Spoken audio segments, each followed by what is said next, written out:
Welcome home, brave heroes. I'm Ash. This is HeroQuest. And today I'm so excited. I'm so happy because in just a few short days, the classic HeroQuest expansion, which did not come to the US, titled Against the Ogre Horde, is getting its remaster. Its remake, really. Thanks to Avalon Hill's 2021 release of HeroQuest, we are getting this awesome expansion March 1st. It is my favorite HeroQuest expansion for a few reasons, and to see Avalon Hill's take on it, I'm beyond excited. First of all, just a quick introduction, little update.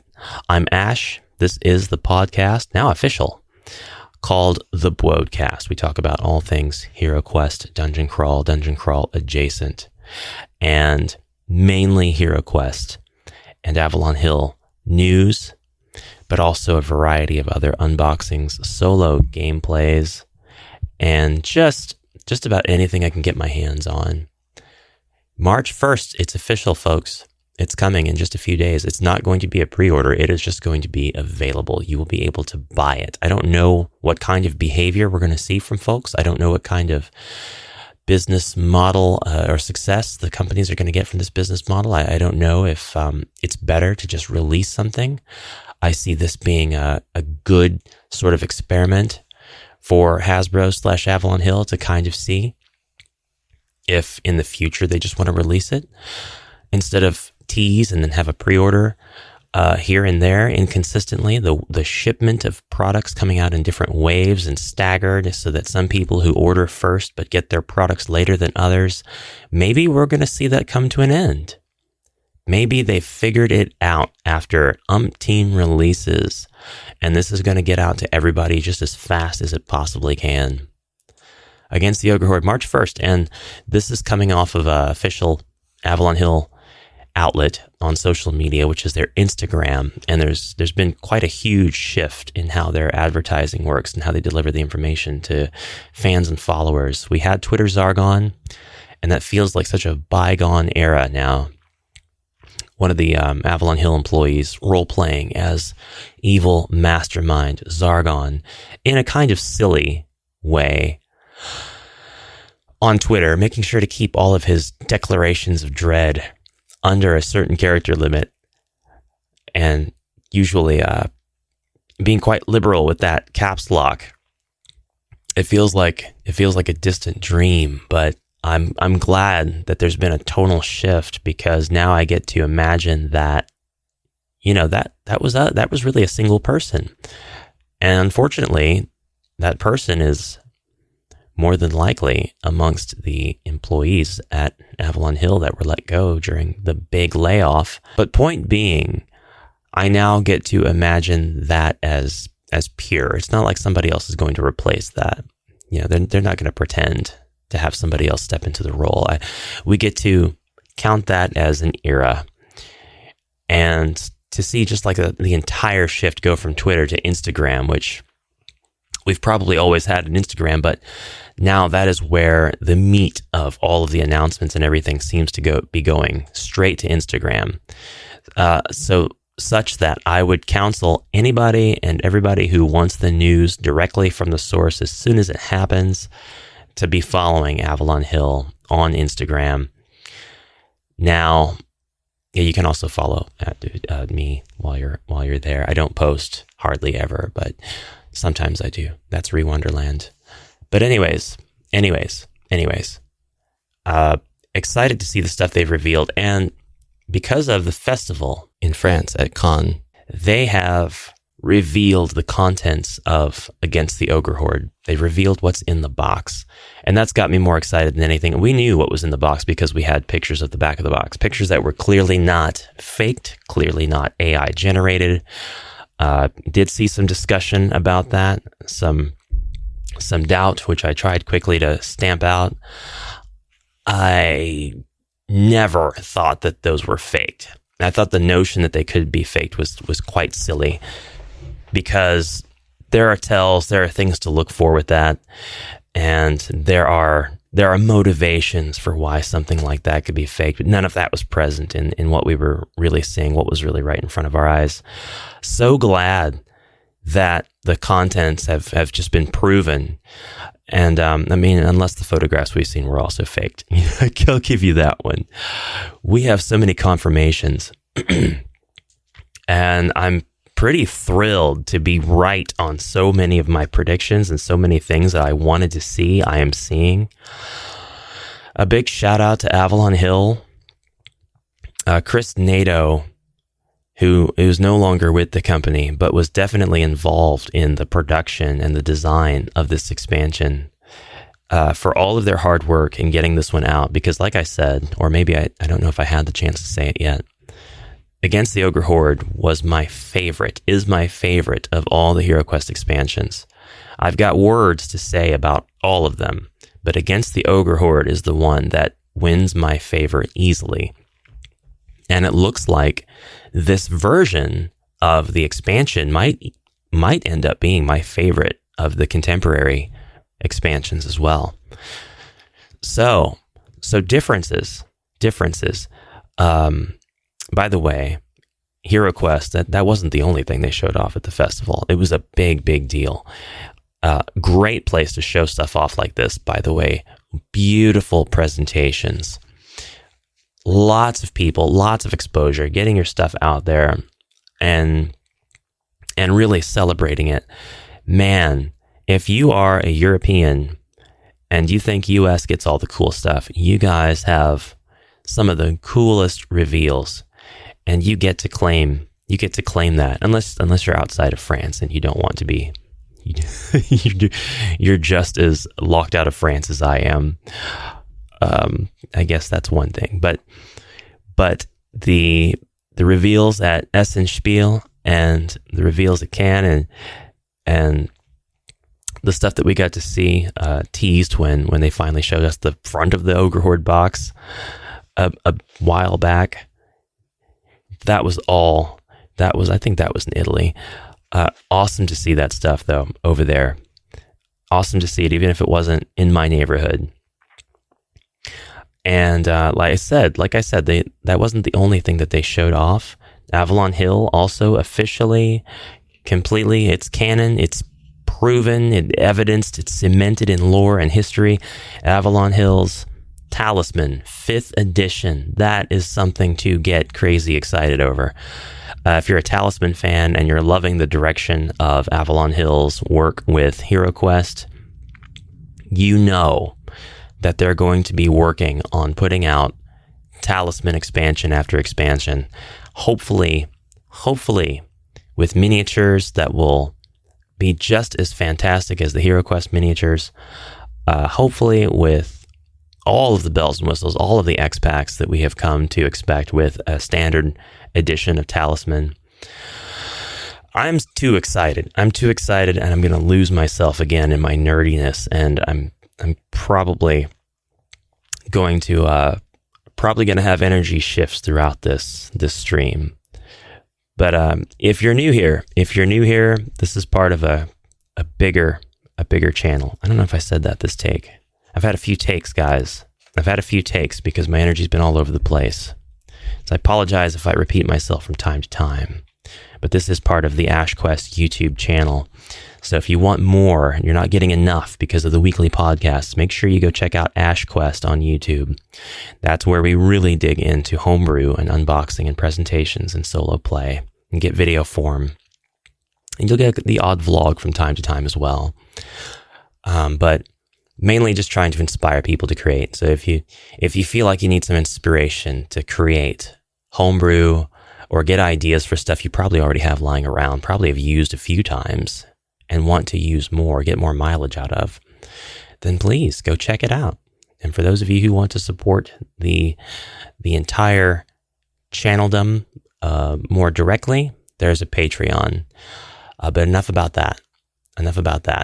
You can go there to see pictures. I also encourage you to visit the Old Inn, either on Facebook or the Old Inn website, if you are a HeroQuest fan, in order to get the non-social media big platforms versions of the news. So Usually whenever something pops up on Instagram or Twitter or anywhere, it gets shared.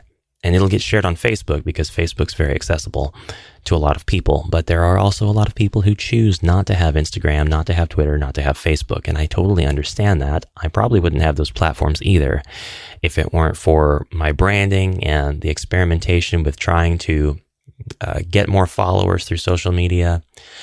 And then, my grandma. But besides that, I don't love the various social media platforms. I don't consider any of them my favorite.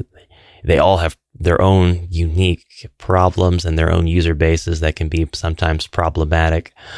And those of you who stay off of all of them, I salute you. I commend you. But if you want to visit communities where this news is pretty quickly cross-posted by other fans, then the Old Inn website, which has its own forum, very old school style stuff. Go check that out, and you'll be kept pretty up to date. Or subscribe to HeroQuest because I'm going to talk about this stuff as soon as I can. I have a full-time job on Friday through Sunday. Wow, can't even talk. I'm so excited.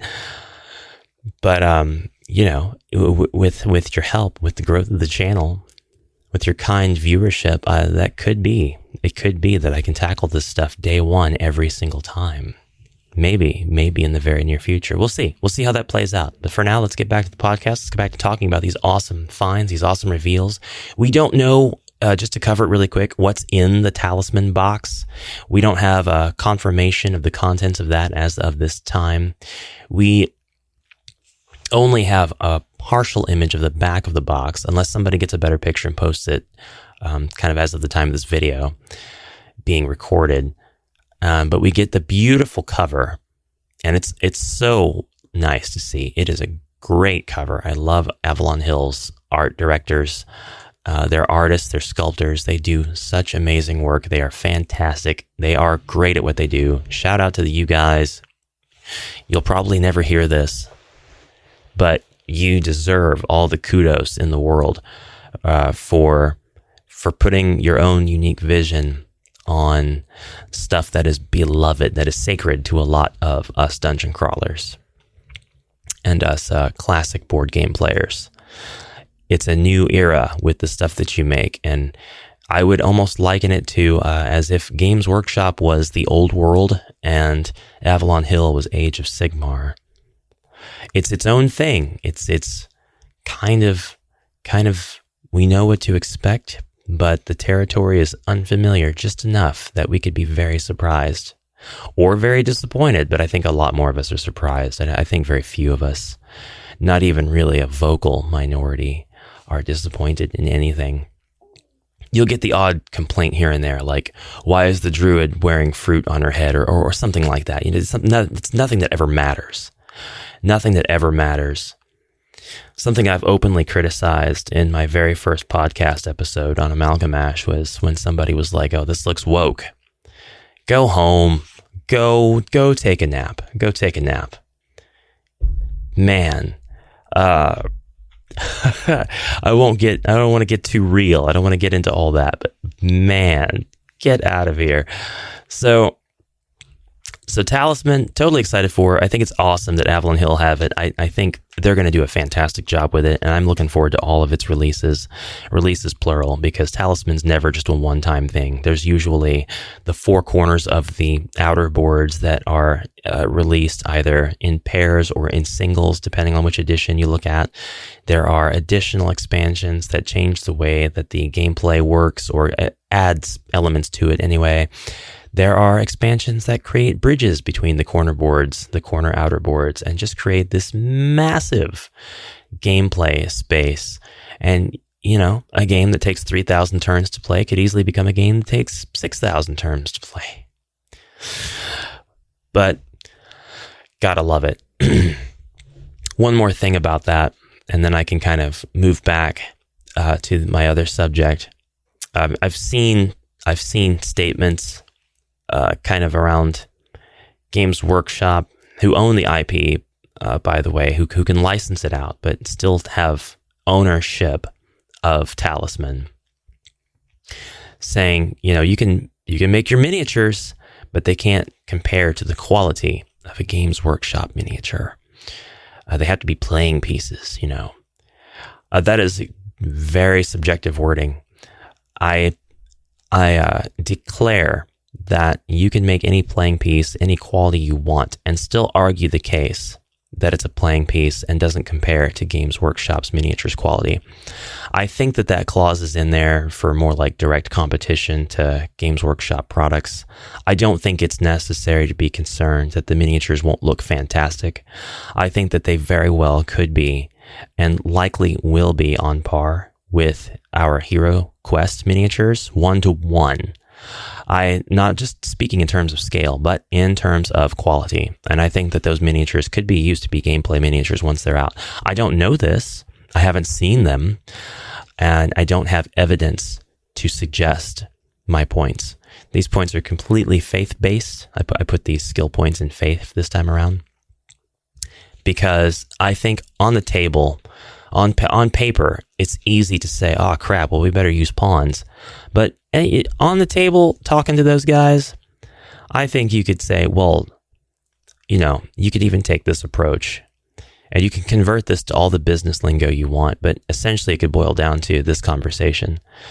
Oh, mighty Games Workshop sculptors, I beseech thee, for it is obvious that not even mine own masterful HeroQuest miniature sculpting skills could compare to thine own in terms of classic or contemporary Citadel miniature quality. Therefore, I urge you and your perspective to see that these miniatures are clearly inferior, but playing pieces when compared to your own, thine own masterful masterworks.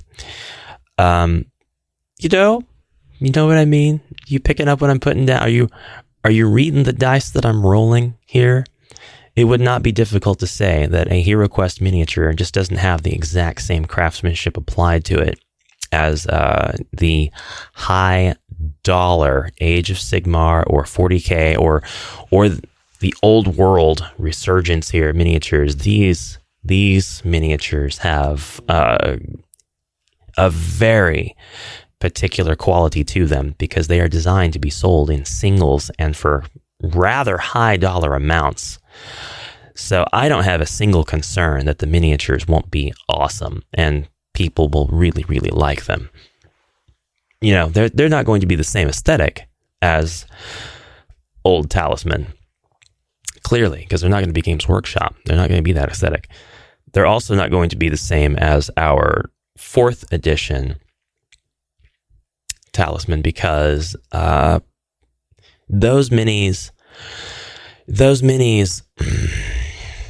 they're pretty. They're most of them, in my opinion, in my humble opinion, most of the Talisman 4th edition minis are not great. They're overly tiny. The details are a bit. I would say they're just not it for me, and I don't think it's because they were dumbed down so as to be called playing pieces and not miniatures. They're clearly either or. I think that's a matter of perspective. If you want them to be miniatures, they're miniatures. If you want them to be playing pieces, guess what? Warhammer's most expensive miniature is a playing piece. The miniatures themselves, though, the quality of them, I don't like them. I don't personally like most of them. There are some really cool ones that come with some of the expansions that are kind of above and beyond the other ones by a magnitude of power. But they're leagues above. Some of the ones that come with the Reaper expansion, I would get up and go get the box, but I don't want to do that right now, are really cool. The Evil Queen on the Throne sculpt, I know that's not exactly what it is, but that's the one I have in my head. She's amazing. And these are on par with, you could call these miniatures easily. These are miniature, wargaming, whatever pieces you want to say. They're just using a board game that plays a little bit like, not quite Monopoly.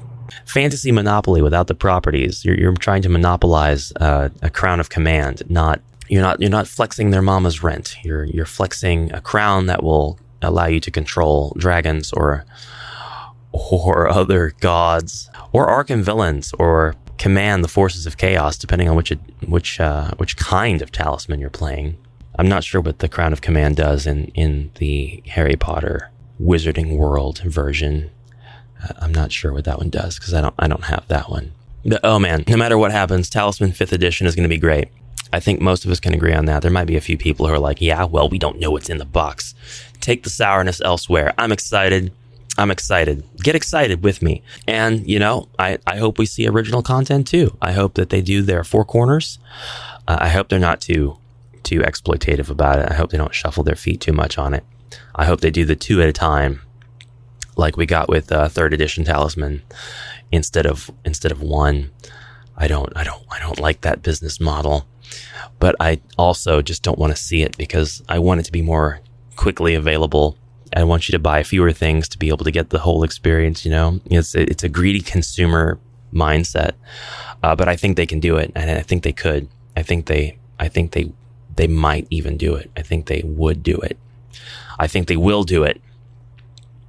I'll just go ahead and say it that way. I think they'll do 2 at a time corners.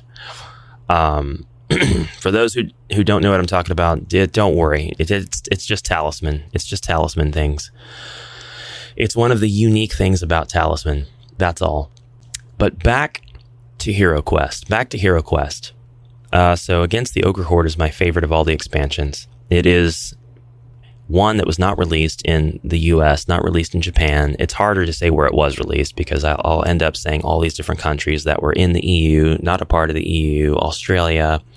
I just usually refer to these European editions of HeroQuest and their expansions as the EU or UK editions. I know that's not technically correct, but for practical reasons, I kind of cut it off there. I cap it there. And people who watch generally understand. There's usually not a lot of misunderstanding surrounding that, so I don't see a need to delineate that and to say, you know, the actual 15 countries in which it was released or anything like that. But it was an EU, UK, Australia, whatever, only expansion. It didn't come to the States.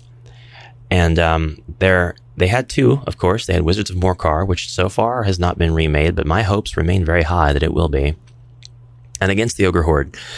And I'm happy about this because that it's being remade and released here. Because it seemed like it was going to be very, very difficult to tackle that project.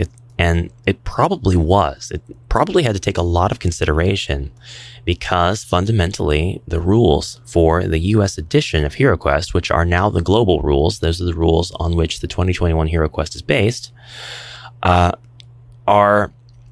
they facilitate harder combat. The monsters generally have more than one body point. The stronger monsters have multiple. And in Against the Ogre Horde, we had monsters the ogres, who had more than one body point, significantly more than one body point, no matter how you rolled the dice. Well, there are exceptions, but we'll get to that. We'll get to that in a second. We're going to get to one of my favorite things about the Ogre Horde here in a second.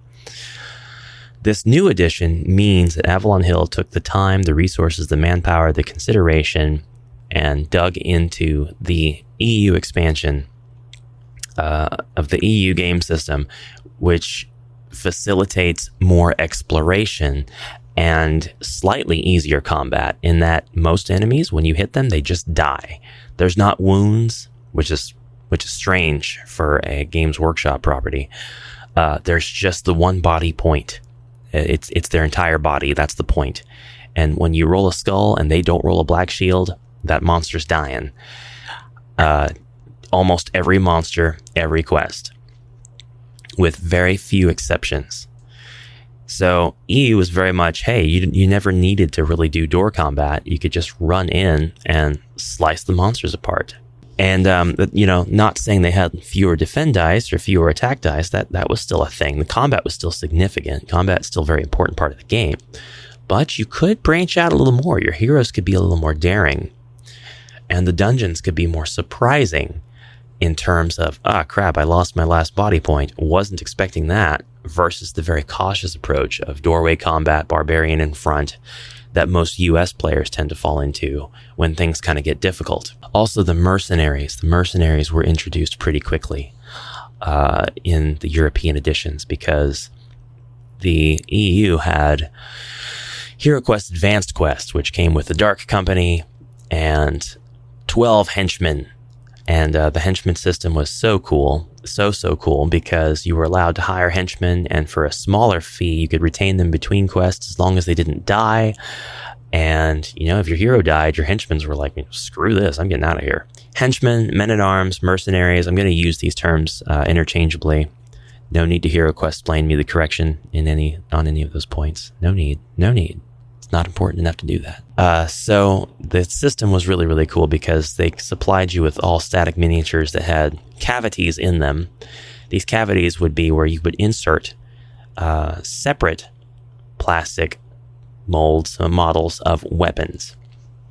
And you had 4 different weapon types. And inserting this weapon into the slot meant that this mercenary, this men-at-arms, was of a very specific type. There were 4 types altogether. Now, the Avalon Hills stuff, they've given us unique molds for each of these men-at-arms, each of these mercenaries, and I think that that's really, really cool because it allows them to go a different direction with the art. It allows them to say, all right, this particular men-at-arms, henchman, mercenary, is in this dynamic pose, wielding this sword as one would, rather than holding it at kind of an at-ease position like the classic ones.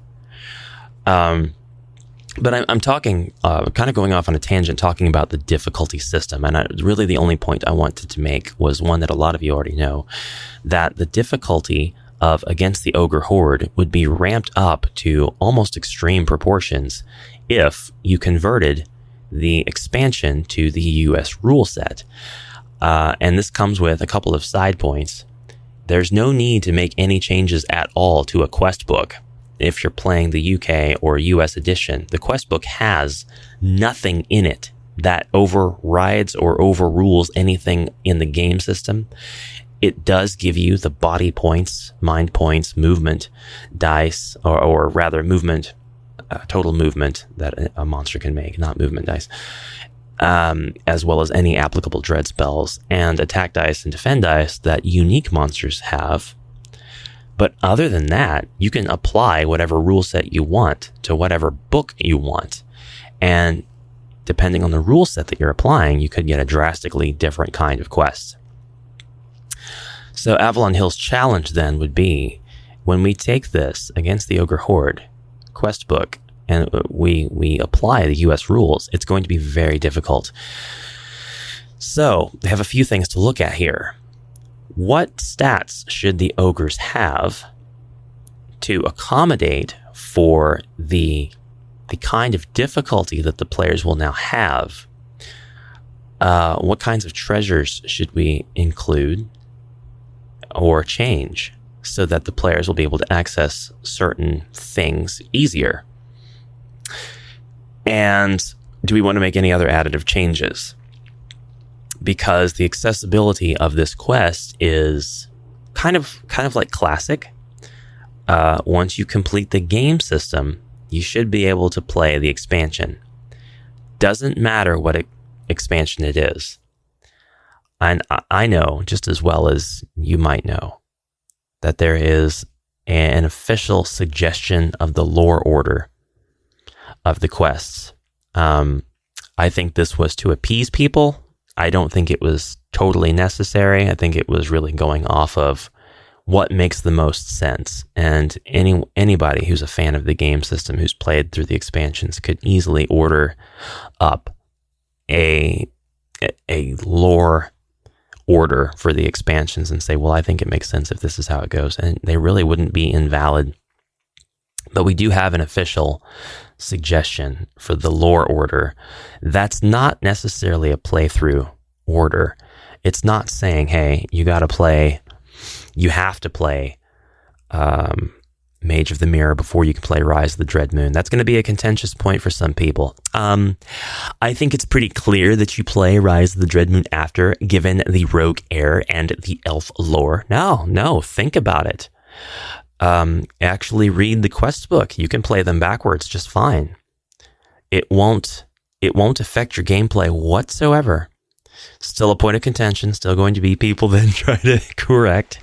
No need for that. No need for that. I'll tell you what.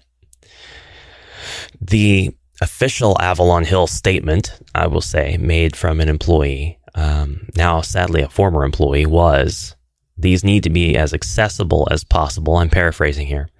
You should only have to have played the game system to play the expansion. That's it. If you start going by a rigid list of expansions and you tackle them one at a time, you're only going to grow in power, presumably, and the expansion will be presented, as how they wanted you to play it, but you won't be playing it that way. You won't be experiencing it how it was meant to be experienced. You won't be playing it how it was meant to be played. It's meant to be played with a team of heroes that came out of the game system. Nothing stopping you from tackling every expansion you want, even multiple times, and then playing the new one with powered up heroes. That's going to be, an experience all its own. One you have earned. You're still going to get a couple of enemies that might provide you with some challenge. You're still going to get some interesting scenarios. You won't have anything taken away from you by doing it that way. But just know, this is going to be designed such that people who play the game system, who buy just the game system for the first time, never played HeroQuest before, yeah, they're out there, and who are interested, and also get Against the Ogre Horde and get no other expansions, will be able to have a complete campaign from the beginning to end that begins with the first quest of the game system and ends with the last quest of Against the Ogre Horde. And it'll be a valid experience. It'll be one that was designed that way because that's how the expansions have to be designed, for maximum accessibility, maximum purchasability. I've made this point on the channel before, maybe on my other channel. But that is how they want to do these things. And that is a great way to do them. That's a great way to make sure that the most people get the most enjoyment out of a game system. For the rest of us who have struggled through the Frozen Horror and stomped our way through Rise of the Dread Moon, who have crushed countless skeletons in Return of the Witch Lord, and who tossed many orcs into the flames of the forge, metaphorically speaking, maybe literally, depending on how you roleplay your games, in Keller's Keep.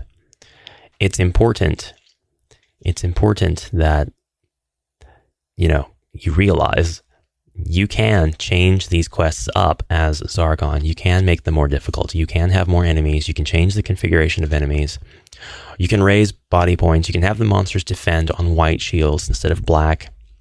That increases their defense by 100%. That's 100% chance increase in the odds that they will be able to defend themselves. And if you include the black shield as well, oh man, now they have a 50% chance altogether to defend on every roll of the die. These are things you can do if it's too easy for you at that point. I think you're still going to have situations that are interesting.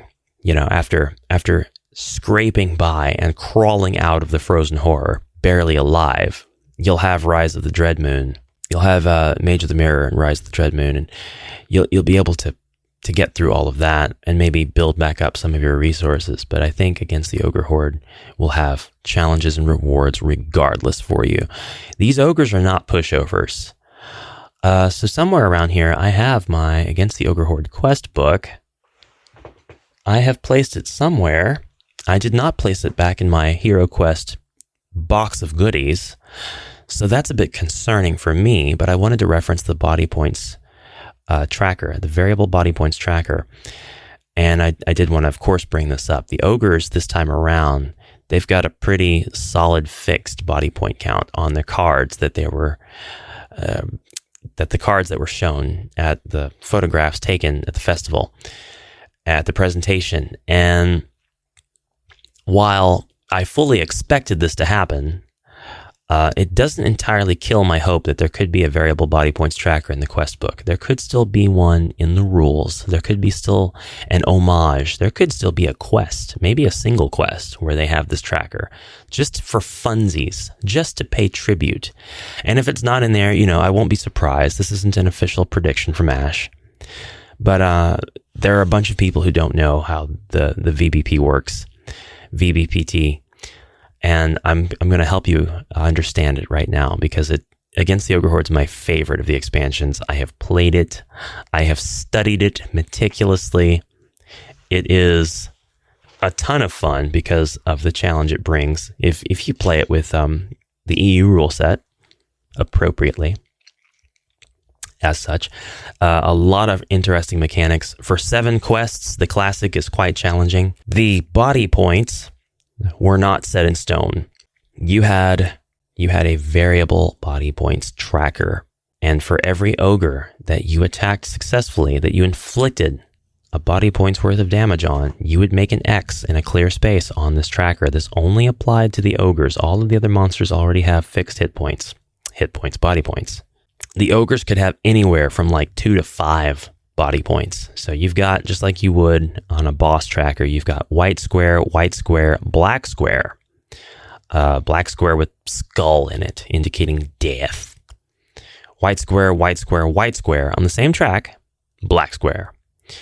2 white squares and a black, 4 white squares and a black. Maybe you have a total of 4 of these configurations of white and black squares. And that's going to mean that there are 4 ogres in this quest. This is for Zargon's eyes only. This is for Morkar's eyes only. This is a Morkar joint. So your heroes successfully score a hit on Ogre A. Okay, they just opened a door. Ogre A is revealed. Ogre A has been hit. Morkar puts a tick in the box, or an X in the box, or fills in the box. I don't know. Maybe he puts an M, just a T pose on the Zargon posers in the box, indicating that the ogre has suffered a point of damage. Now, the elf, cocky as ever, opens the door that's in the room, revealing the contents of the next room. Why did you do that, elf? You idiot. You fool. Why? Typical elf. Why? Elf's like, you guys got this, and I'll get whatever challenge is in the next room. Okay, so you reveal the contents of the next room, and that's going to be Ogre B. Ogre B is in the next room. Amazing. Crazy. And it's just a bog standard run-of-the-mill ogre. It's an ogre warrior, a regular ogre. In the UK version, it was just ogre. So these ogres, they don't have the 10 body points of the classic ogres in Mage of the Mirror. These ogres, they don't have the 5 body points of the contemporary. In the classic, they shared their body points across this tracker. If the elf runs into this room and attacks this ogre, Ogre B, successfully and inflicts 1 body point of damage, Morkar is going to draw an X on the second white square. And in our example, if this white square is the last one before the skull symbol, the ogre that is struck dies.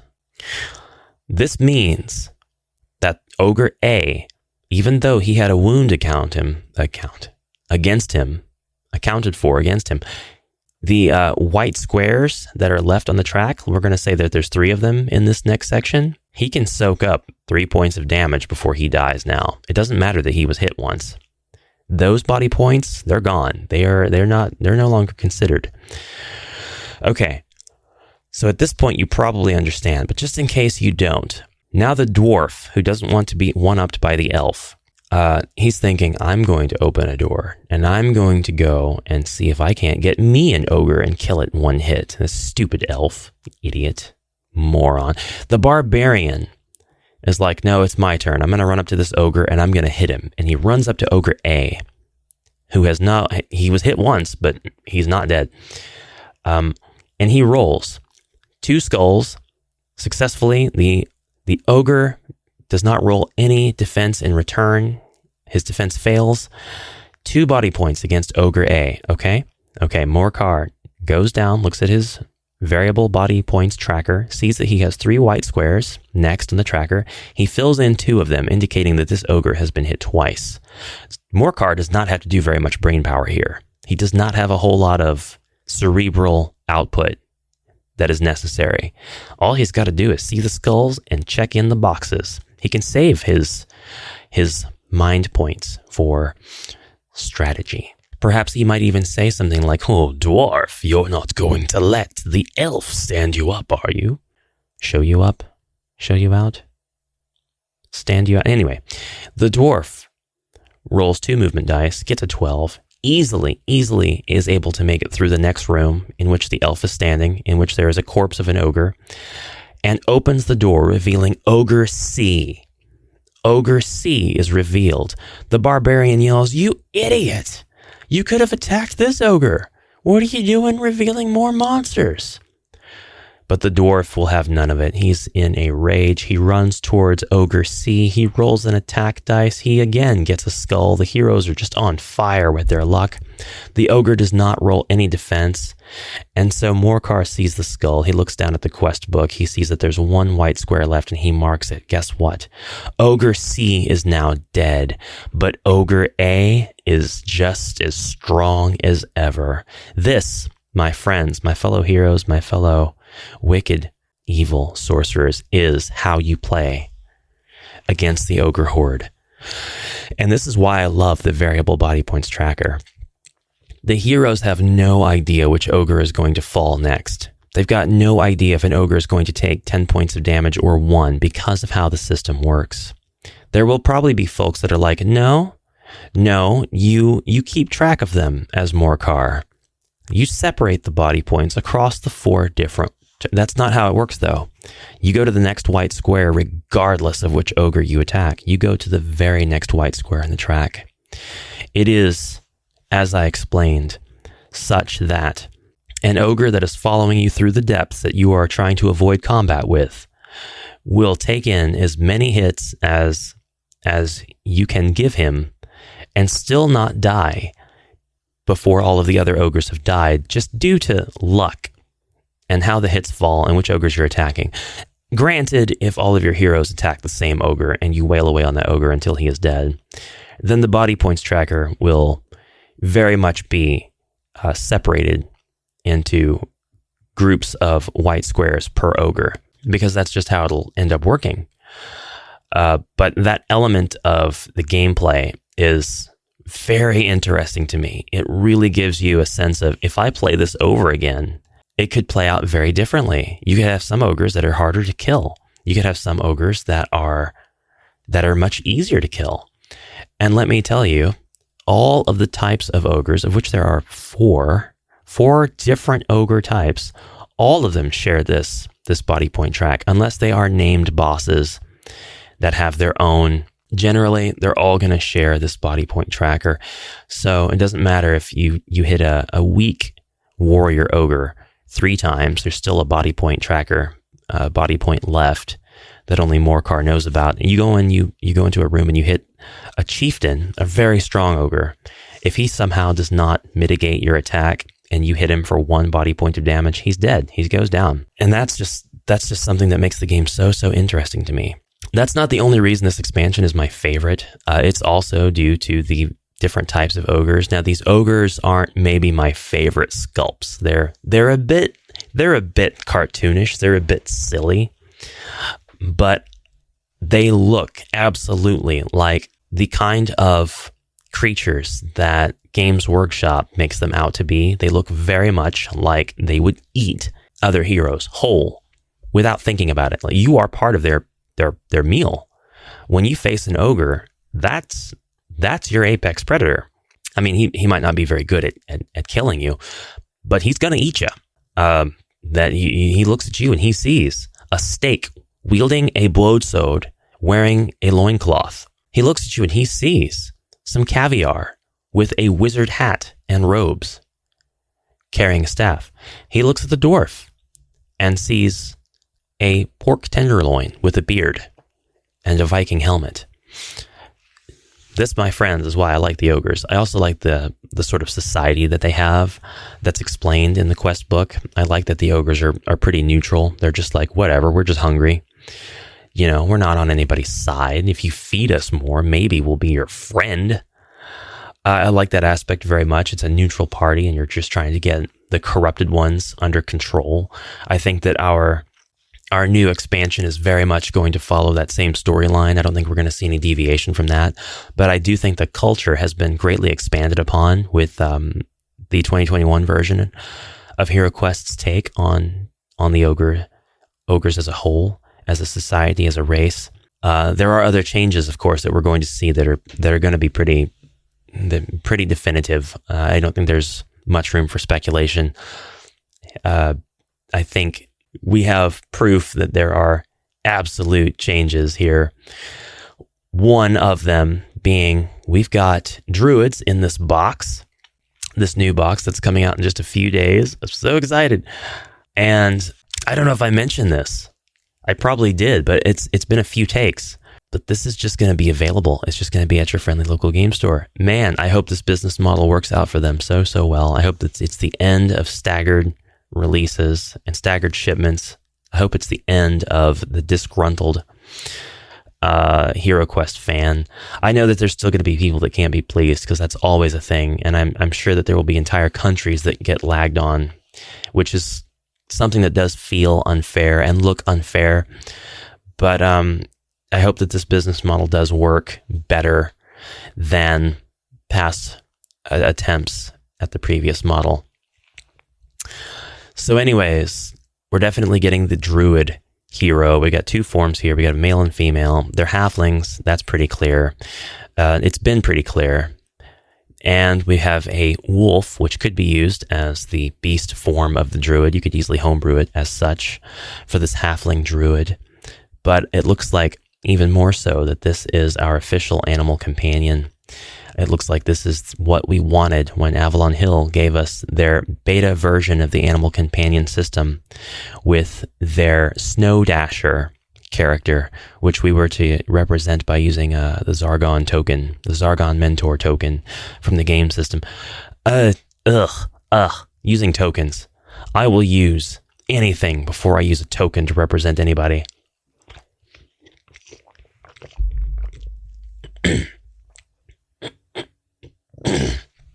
Words cannot describe my distaste for tokens. It is what it is, and it was a free quest. So, I mean, it's not like I expected them to provide us with a miniature, right? But just something about tokens. I'll use a standee before I use a token, but please give me a miniature. Please give me a miniature. I'm glad we have that. We have that now. This isn't necessarily proof that it is Snow Dasher specifically, but the wolf has its own card, which, by the way, I'm going to take a little bit of time to gloat, and I don't care if it comes back on me later with future predictions. I did not expect so many of my predictions with Against the Ogre Horde to just be nailed. So many of my predictions went right with this one. I made some off-the-wall ones and got it right. I cannot believe it. Our wolf has a card, which is something that I'm very glad about. I thought it wouldn't make any sense at all if he didn't. I feel like it. I feel like the calls just made sense, and I'm glad to see that they did make sense, not just to me, but for the people making the game. So definitely feeling good about nailing all those predictions. That's my personal win there. That's my personal yay me, pat on the back, good job for calling it. It doesn't affect anybody's gameplay whatsoever. It doesn't even matter in the slightest, but it does give me a boost of serotonin. So that means my streak is not over. We'll see what predictions I get wrong about the next X pack. And by the way, I don't know what exactly that'll be. I'm not convinced that Jungles of Delthrak is fake. I know that the box art was highly questioned for good reason. I'm not convinced necessarily that it was fake. Not the box art necessarily. That might have been a promo. That might have been just something that was in the workroom. And you know they're not going to spit out something that's professionally made minute one. That might be minute one, cutting room floor material that we saw. Generally, I don't think store listings, though, are subject to, oh, this might exist. Let's make a listing for it. I think they're more, oh, you've got plans for this. You've registered the name into the database from which we pull to base our listings and the MSRP and the availability. I really don't think that this was something that was fabricated. I'm willing to believe and bet that it was just a fluke on Avalon Hill's part, and that something that we're going to see was simply released, a piece of it was released a bit too early to someone it wasn't supposed to be released to. So, with all that said, I'm excited about all of these changes. I'm excited to see what Avalon Hill does against the Ogre Horde. You're going to see the unboxing on my HeroQuest channel for sure. You're going to see a one-to-one comparison of all the new assets to the old. We're going to see how the arena system works, which, by the way, is another addition, another change that they've made, an additive change. The arena mode has a tile that is bigger than any other HeroQuest tile that has been given to us to date. The box is chock full of stuff. And we see from pictures that we actually have both of our floor tiles that were in the original expansion, but rather than it being a single floor tile that is reversible, we have two separate floor tiles. They're printed on the same side of a tile sheet, which makes me wonder what's on the other side. Is it blank? It could be blank. It could just be black. But it could also be new tiles. They could be new versions of these tiles. Definitely. But, it's interesting because it allows us to use both the tiles at the same time, and none of the quests in the original needed us to do that. So I'm thinking that, we know that we're going to have 10 quests. I don't think we're going to have any solo quests. I think the 3 additional quests will be campaign, group-based. I think they'll use these multiple tiles, these new copies of these tiles. So I guess I'm putting another prediction out there about that. Now, I talked a lot about the variable body point tracker. It kind of went off on a tangent, got lost, and I didn't get to finish my thought. But I did want to give a shout out to Avalon Hill again for their design considerations here. They gave the ogres hard capped body points. They gave them all definitive amounts of body points. And again, I think that we could see an homage to the tracker in the box somewhere, maybe. Not predicting it as such. I just think that it's possible. But I gotta say, there's been a few kind viewers who have sent screenshots and who have relayed, poorly, messages to me that I might have been responsible for the Ogre Lord, or in French, the Ogre Seigneur. Yes, I said it exactly correct. 100%, I'm sure. Who has 10 body points. That might be a result of my very vocal complaining that the Mage of the Mirror Ogres in the contemporary version didn't have the 10 body points by default. And I just gotta say, I gotta clap. I have to applaud Avalon Hill for thinking of maybe possibly me, and maybe possibly some other people who knew the difficulty was stupid, but who all 2 of you out there, out of the hundreds of and thousands, and maybe tens of thousands and hundreds of thousands of HeroQuest players, all 2 of you who were with me, and said, yeah, give the ogres 10 BP. Whoever you are, you never spoke up, but I believe that you're out there. I believe I wasn't completely alone on that front. But this was also done incorrectly because the Ogre Lord didn't have 10 BP in the original. So I just have to say, no, you had one job and you messed it up twice. I'm not appeased. I'm not appeased at the Ogre BP. That's my one salty take on this whole thing. You gave the ogres too much BP this time around. Okay, so the Ogre Lord deserves to have a lot of BP. He's a strong boy. The sculpts are massive, by the way. You've seen the pictures. The sculpts for a lot of these ogres are enormous. They're going to take up more than one tile on the board, which the old ones did not. So either we're going to have some crowding that we didn't have before, or the configurations will be different simply based on this fact that there's not going to be enough room for the ogres and whatever else is in some of these rooms. Somebody who's intrepid can go into the classic X-Pack and find rooms where this might be possible. I don't know if there are any, but somebody can go through really quick and see if there's any room that would not be able to accommodate all of its enemies and furniture based on the new sizes of the ogres. And you might have a solid prediction as to how that they might change that particular room in this new version of the X-Pack. So, but regardless of how much room the sculpts take up on the board or how much bigger these sculpts are, we have some monstrously large ones here that I really, really love. This Ogre Lord is going to go toe-to-toe with the Frozen Horror in my arena almost as soon as I get this game, for sure. But I got to say, of all the art direction they could have taken to make these ogres exist in the world of HeroQuest as we know it now, this was a great take. This was a great interpretation of the ogres. I couldn't tell you which one I prefer, because I really do love the cartoony goofishness of the classic Warhammer Games Workshop style, and that's something I'll continue to like. But this is a great take on them. They look like ogres. They're monstrous. They still look like, when you enter the room, they're going to look at you like you are an appetizer. And I say appetizer now instead of entree because they're so much bigger. They're so much more large and in charge. Great job on that. Great job being brave on the sculpting and not pulling any punches on the sizes of these beastly creatures. These mammoths of men. And really glad to see ogre-sized sculpts. Thank you again, Avalon Hill. Definitely shilling here. Definitely an Avalon shill.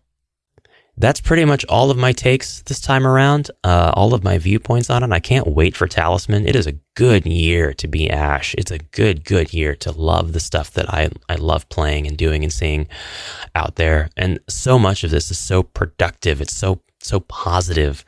It's so promising. It's the 3 Ps, man. It is. Look at us. We're on fire. We get HeroQuest, we get Talisman, and Avalon Hill. They don't really miss. They don't miss. And I know that Against the Ogre Horde is the product of the era of Avalon Hill that we all knew and loved before the layoffs, and that its production ultimately was going to carry through the layoffs because, the investment was done, the continued investment into marketing and stuff was probably already set up. All of the business aspects of this expansion were in motion regardless. So this one was going to happen. Do I believe that more Avalon Hill HeroQuest expansions are coming? Yes, and I might be being kind, but I'm saying we're getting at least 3 more. But I'm very happy because Avalon Hill have come out with just repeatedly things that were on my HeroQuest wish list. Last year, I think it was early last year, but it might have been the year before, I came out with a video on Amalgamash that talked about like the top 10 or 12 things that I wanted to see. And it was really just a laundry list of re-releases of all the classic expansions. I wanted to see the Dark Company. I wanted to see the UK only expansions, EU, Australian, you know what I mean. I wanted to see an interpretation of the Japanese game system in a quest pack somehow. I wanted to see the release of the Mythic tier stuff in some form, and we've seen so much of that. I think we're only missing, out of my original wish list, at this point, we're only missing Wizards of Morcar, which I have full faith is going to be something that is worked on and released, using the system that is set forth with Against the Ogre Horde, using those design considerations, perhaps utilizing some of the feedback that we have as players while we play and experience Against the Ogre Horde. And the Dark Company, of course, which doesn't need to be a whole campaign because it wasn't.